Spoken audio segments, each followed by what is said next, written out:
Welcome everyone to MailFuzz TV. I'm Peter and today I'm going to be talking about Constellation Season 1 Episode 4. It's called The Left Hand of God. So spoilers for the episode as per usual. I can't deny this one gave me a lot to talk about and a lot to think about.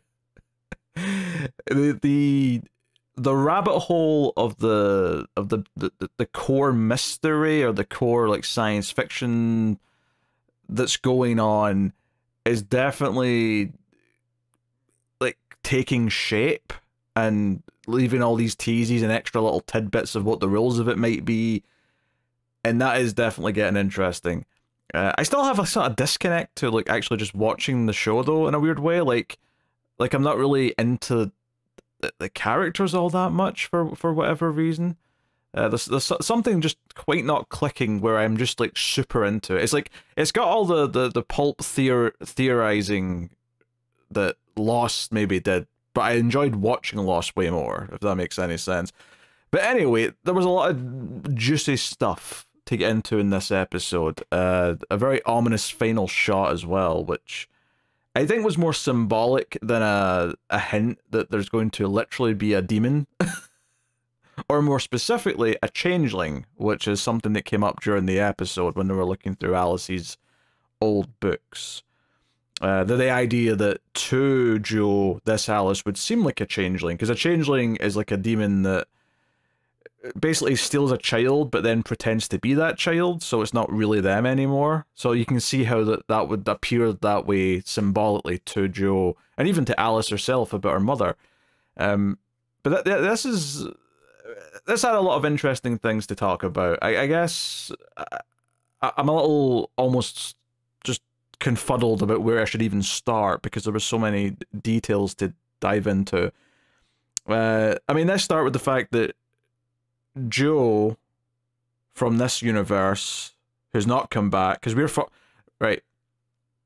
We need to sort out terminology here to make this easy to talk about, because they've not given us like a signifying like name that we can use to differentiate between the two different Joes we're seeing, other than there's the main one we're following, who is now in a universe where it seemed like she was having an affair beforehand, that her and her husband Magnus weren't having a good time, and this Joe never taught her daughter how to speak Swedish, perhaps indicating they weren't as close, which also seems to be kind of true based on just how they are with each other, how Alice is reacting to her. But also seemingly could play piano, and that's a big detail to get to later, right? For lack of a better term, because this world seems a bit worse, I'm going to refer to the world that our Joe is in as the bad world, and therefore I'm going to refer to all of the characters as the bad versions of those characters. Now, I'm not necessarily saying they're all bad people or evil, but, you know, this Magnus kind of cheated on her when she was up in space, and we have no reason to think that Magnus from good Joe's universe, who is what I'm going to refer to as the main character because she's the Joe who didn't have an affair with the Frederick guy. So, good universe, bad universe. We're mostly in the bad universe now with the good Joe. I'm just using these words to make it easy to differentiate who I'm talking about or where I'm talking about at any given time. Okay? Now, admittedly, is the second Henry in the same universe that the other Joe came from, or is he just in like a third universe? If that's how we're talking about it. Now, whether or not these universes already existed or something happened in space that kind of created two universes because of quantum physics or whatever, I can't explain that right now. I can't even begin to explain that. I just, but this is where we are. Just for terminology's sake, this is what we're doing. Okay.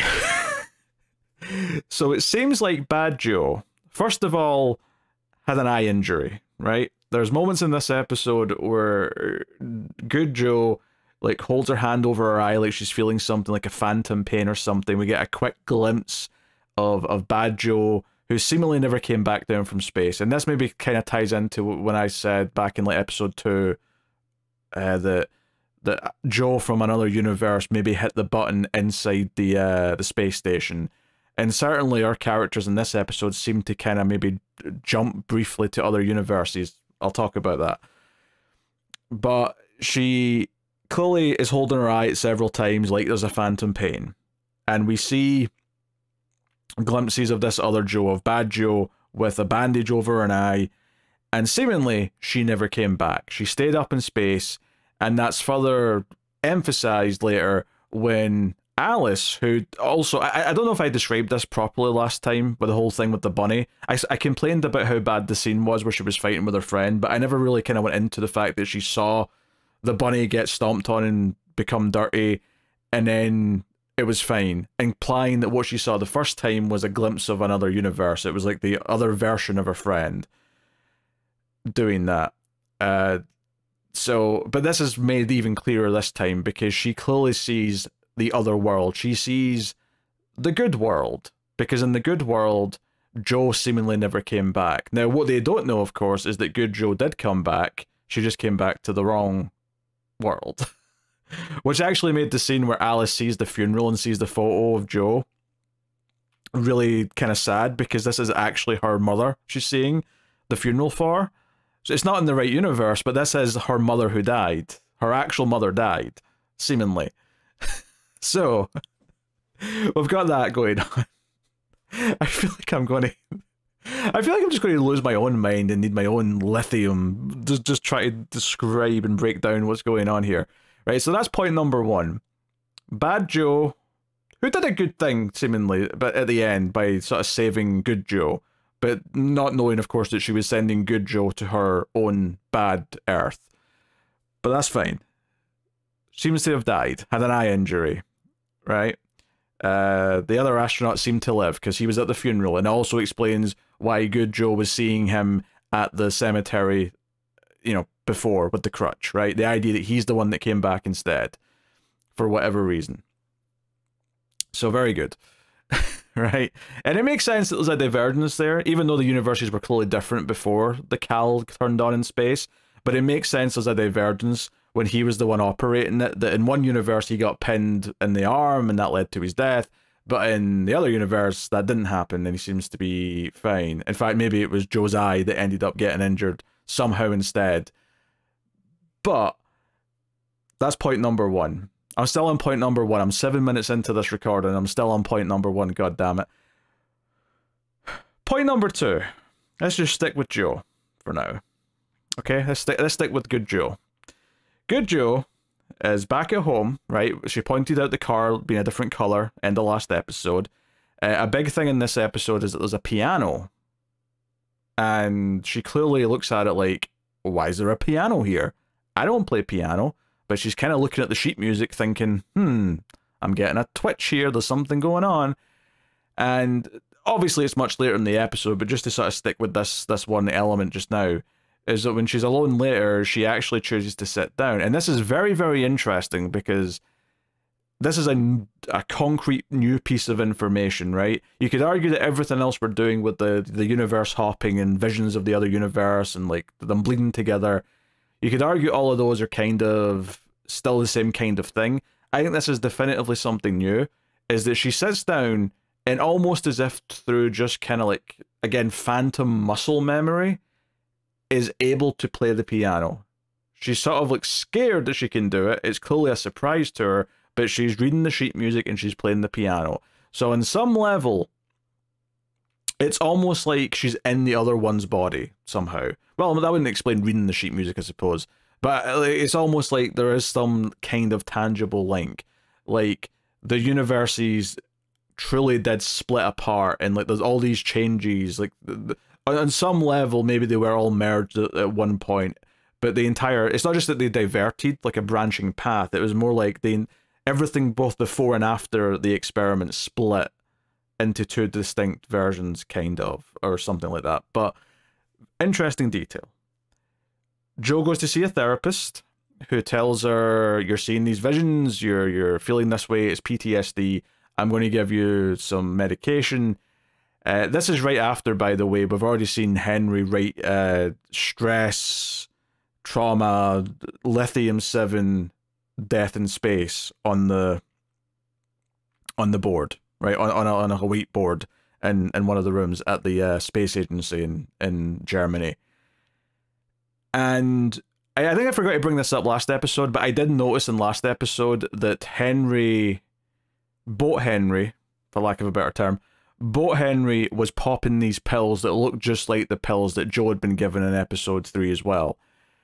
She's given these pills, and then later on, it looks like the exact same pills that she'd already gotten from the space agency, and actually broke them up, did a little taste test, and notably when she poured the little bit, the little, circles of powder from the pills onto the table, it looked a lot like the Cal experiment with the 2 circles. But, I don't think that's important. I think it's just a little visual motif. It's fun. So she thinks they taste the same. So she actually sneaks back into the space agency that night and goes to a machine that can actually test what the substances are. And sure enough, both pills that she got, one from the agency before she ever went to a therapist, and then again from the therapist, are the exact same. They both have this lithium-7 in them. And she then goes to check, what the other astronauts got. Did they all get the same stuff? And it turns out they didn't. They were all A's, in which they got vitamin A, but obviously her concoction has more in it, but she's listed as vitamin B. But there's the odd other astronaut that's got the B, so she clicks on them, she Googles them, she finds out who they are. And the 2 she checks are people who, one saw angels in space, which kind of sounds like her seeing this dead body in space, like some sort of, something that they would call an hallucination. And then the other one, something to do with trying to kill her family back on Earth. And obviously my brain's firing like, oh, this is other people who went through the same separation and came back down to a different Earth that they remember. And, one was talking about hallucinations, the other one clearly was so terrified by this different version of her family that maybe tried to kill them. And then, of course, she sees Henry's name down that list. She never quite gets too much into checking it, but she sees Henry's name before she's interrupted. These all feel like important details. Right? Important details. But of course, the big thing in this scene that everyone's going to actually want to talk about is that the cleaners are, not even cleaners, but it's like 2 guys come into her office, right? I'm assuming this is her office, I'm not sure. I think it's her office though, because of what they're doing, which is they're taking away, well, she also had keys for the lock, that's another big sign that it's her office. But 2 is that they're emptying the office like it's, like the person whose office this is isn't here anymore, doesn't work here anymore, and that would line up with the fact that in the good Earth, they all think that their Joe has died. There's no Joe to come back to this office, so they're emptying it, and that's what they're doing. But what's interesting here is that when Joe is sitting there at the desk and she tries to talk to them, they don't react to her, and we get some visuals to clearly show that they're in the different Earth. They're on good Earth, she's on bad Earth, but she can see them. They can't see her. Except one brief little, jump scare at the end, when she actually goes right in front of them. And I think this might be important as well, is that she stands right in front of them, and I think the thing that the audience might expect here is that when he goes to pick up something past her, he might walk through her like she's a ghost, right? That's what we visually might see. And that would have been fine. I would have understood why they did that. That would have been showing, hey, she's not actually physically there. What's actually curious about this, though, that instead of doing that, she's right in front, and when he would be about to walk into her and she's still saying, hey, stop this, he gets a jump scare effectively, he gets a quick flash of her and it freaks him out, and then the bleeding sort of stops and she's, just back seeing what she saw before. She's just in the empty room again on Bad Earth. I think that's interesting, this idea that because she almost physically collided with a person on the other universe or in the other reality, that it kind of forced them to see her for a brief second before the bleeding just stopped. I think that's kind of interesting, almost like maybe they can't occupy the same space at the same time, or at least, I mean, presumably they can usually, because there would be 2 versions moving around all the time. They must be overlapping in where they're standing sometimes. For example, if their bed's in the same space in both universes, then surely they're sleeping in overlapping in physical space between both universes. Well, that has to be true. But of course, Joe's kind of an interesting case now because she's kind of tied to both in some way. So I thought that was an interesting detail. It kind of broke, whatever was happening broke completely the second that she dared kind of physically interact with what she was seeing on the other universe. I think that's quite interesting. So that's all interesting stuff. Other interesting thing to talk about that we've skipped over is to go back to earlier on. Henry, of course, wants his Cal machine to work. He wants to stay here and work on it. NASA's telling him to come home, it's over, stop faffing about with us. But after he's written those things on the board, Jo is just out of her therapy session. He comes to see her. Clearly, he speculates that she might have went through something similar to him or whatever. He brings her back to where the Cal experiment is currently, and she sees these things on the board. Obviously, she notices them, doesn't really have an explanation for it, but certainly it sticks out to her. And Henry's kind of gone on, Caldera's gone on about this idea of, like, back when they were doing testing, you know, test pilots and things like that before they actually went into space, talked about this idea of the left hand of God, of pilots, once they were over a certain altitude, it wasn't that uncommon for them to report things like they felt like weight pushing down on one of the wings of their plane or their jet and stuff like that. And then he gets even kind of more eerie where he talks about this one pilot whose son died tragically, and like a year later, 2 years later, he heard his son's voice in his plane and it said, "Hey dad, watch out," or something to that effect. And it actually saved his life because he was able to, like, sort of pull himself out of a dangerous situation. It was a genuine warning, and he claimed until the day he died that his son saved his life, even though his son was already dead. And of course, this all sounds kind of similar to these little moments that Jo's having, where she's bleeding through reality and she's seeing some things, or she's hearing something from somewhere else, or whatever it may be. So I thought this was a really cool conversation. This is one of the most interesting scenes that I think the show's had in terms of just, like, enjoying what they're saying and what the dialogue is, because it felt like he was really poking the bear here. Like, he clearly suspects that she's going through something and has seen something and maybe a similar experience to his own, but he's really prodding and trying to sort of break at it. I think what's interesting about all of this idea that it's happened to him already, and now we've revealed in this episode that it seemingly happened to, and what, 1 in 10 astronauts that have been up in space and came back down. I mean, just based on that list she was looking at, maybe it's not quite that many, but it seems like it's happened enough where some astronauts who have been in space have came back down and had symptoms that, at least right now, look like they're similar to what Jo's going through. I think that's interesting because when I heard the premise of this show, I assumed it was like a first-time thing, right? That this was a big deal. And even last episode, when it turned out that it seemed like Caldera had went through this and had swapped over and we're seeing the two versions of him, I still thought that was maybe just the one previous example. It's actually quite fascinating that it seems to be something that is replicating somewhat consistently. Like, not every astronaut, right? But enough of them that there's, like, this protocol to try and, you know, conspiracy theory style subdue it by just giving them antipsychotics and just saying, hey, you're clearly, you know, not quite right, so that explains anything weird you're saying you saw. But if so, why? Does someone actually know more about this and is trying to hide it? Or is it just something that we don't really want to talk about it, so, and we don't want to address that there is a problem, so we're just going to do this, and it stops the, you know, it stops it from being something they have to, you know, investigate or address or anything like that, even though clearly people like Jo and Caldera, the reason why Caldera seemingly is so obsessed with getting this Cal thing working and exploring it is because he probably wants to. He's probably been looking for answers ever since he came back about his experience. Now, is this Caldera a bad guy? I don't know. He does have a creepy moment when Jo goes to see him after the whole, like, office incident. Because obviously his name popped up on that list because of that earlier conversation, she goes to talk to him, and it seems like he's talking to another version of himself on the computer. But I'm not convinced that that's actually what's happening.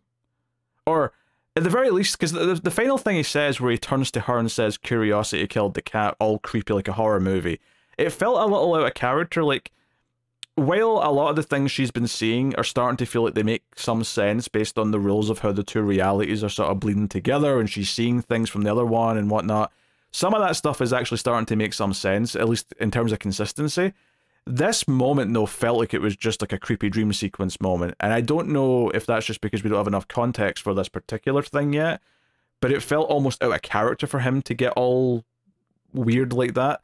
So I don't know if we are also mixing in psychological weirdness into this, because it would mess up your mind if you were seeing stuff like this, or if because she's seeing like reality bleed through, the Caldera she's looking at and that sitting at that table isn't even the one that she was talking to before. This is actually like a fourth Caldera, and the one on the computer screen isn't the boat Caldera, it's a fifth Caldera or something like something like that. Like there was definitely a weird feeling to that scene that made me feel like it was more complicated or different than all the other things we've been seeing. I could be wrong, but that was the vibe I got from that scene. Okay, where to even go next? I'll stick with Joe. There's some real social awkward stuff in this episode. So we see that, you know, they're having like a nice make-up Christmas and birthday kind of dinner as a family at the start. Magnus actually tries to talk to her about this, you know, affair she maybe had, and she's like, no, definitely did not happen. I never did no such thing. And then he admits that he went on a date when she was up there, and nothing happened from it, he says, and I'm inclined to just sort of believe him. Like, he's already confessing, so why would he? I guess there's reasons why he would hold back still, but as soon as he sees her, or she sees him, sorry, with the other teacher, when they're talking about how Alice is acting a bit weird, hiding in cupboards, which obviously we've seen her hiding in cupboards before, although it was the good Alice that was hiding in a cupboard, but it's, you know, bad Alice is hiding in a cupboard as well. Also, now that I'm saying it out loud, I don't think it's a coincidence that the daughter's named Alice. There's a whole Alice in Wonderland kind of quality to some of the weirdness here. But as soon as like they're in that scene, Joe's like noticing how they're talking to each other. There's some body language, and I thought, okay, they've seeded this. Maybe they'll pay it off with something, or maybe they'll just have it be here so she knows who she's like suspecting is the other woman that maybe he went on a date with.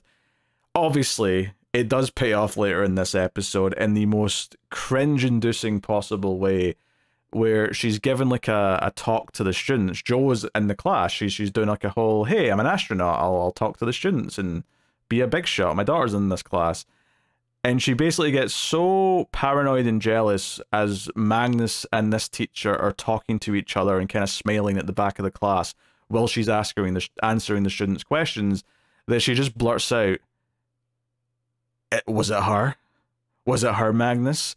And everything just gets really awkward, and she says, stay away from my husband, and storms out, which... yeah, everything about this was just cringy and uncomfortable and just not pleasant. And then some of the stuff where she's driving the car and she almost crashes because she's having the phantom eye thing going on and whatever else. So yeah, like there was so much to get into here, and then ultimately Frederick does tell Magnus that there was an affair. Because, yeah, after this car thing, he talks to Frederick. He's at the house. And Frederick admits, yes, there was an affair. And there was a scene earlier where Frederick tries to say to Joe, hey, we were planning on doing this thing and running away together, pretty much. And Joe's like, I have no idea what you're talking about. Leave me alone. So, it's a whole love triangle scene. Yeah, like the actual coming out of the affair thing, and like Magnus's reaction to it, Frederick being like, oh, I'm happy this is out in the open now, and them getting angry at each other. I guess it's the sort of scene where it kind of like maybe shows why I'm not in love with the show necessarily. Like, I appreciate it conceptually in this scene that you've got this version of her that didn't have this affair, who never cheated on Magnus, who was in a good relationship with her husband seemingly from everything we know.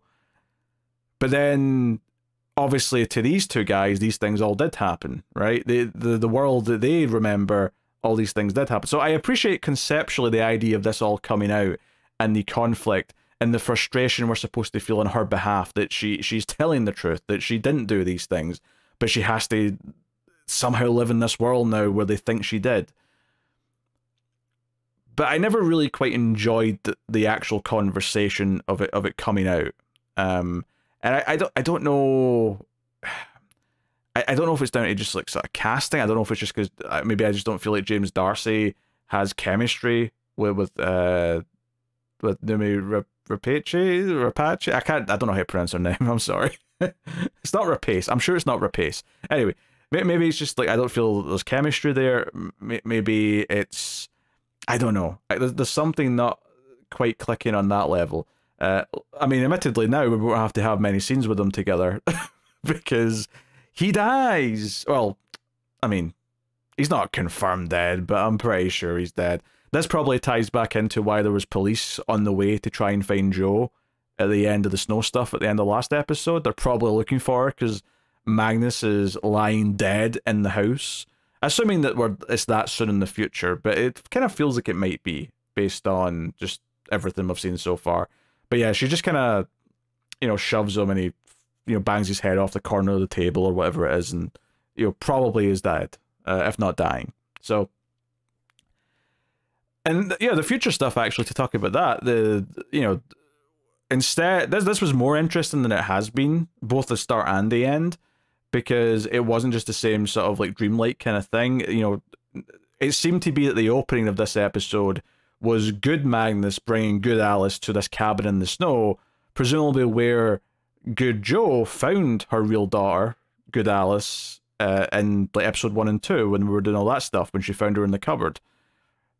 This is probably where she crossed over into this universe, and it makes sense that she had like a smaller, the thing with the office with the guys moving all the stuff out, that was like a quick smaller version of it where she's just sort of starting to like bleed into the other world. So I think that's interesting, for sure.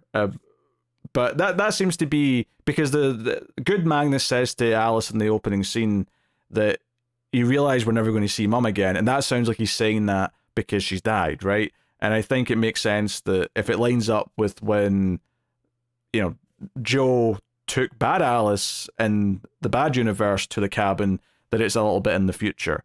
That's what it feels like to me. The final shot, though, I mean, I already kind of brought it up, but yeah, it was such a weird cut to this painting of this little demon imp. I was like, whoa, this is kind of surreal. But then I thought about them bringing up the book about the Changeling early on and how it thematically links to how these characters must feel about each other. It makes a lot of sense to me. It was a very ominous shot, though. As far as like direction moments go, I really like this choice at the end for this creepy painting shot. I did enjoy that. What I've not talked about so far, I guess, is the other Caldera stuff this episode. Particularly Boat Caldera. Obviously, he threw that guy overboard last episode. This episode, he's kind of sulking around. There's the FBI have shown up. They're looking for the missing person. And obviously the FBI ladies wanting to talk to him because he was seen coming to get him. And they went outside together. And notably, though, when they get the CCTV footage back towards the end of the episode, it distorts, and then she sees what looks like the Cal experiment with the two circles sort of kind of appears on the video feed.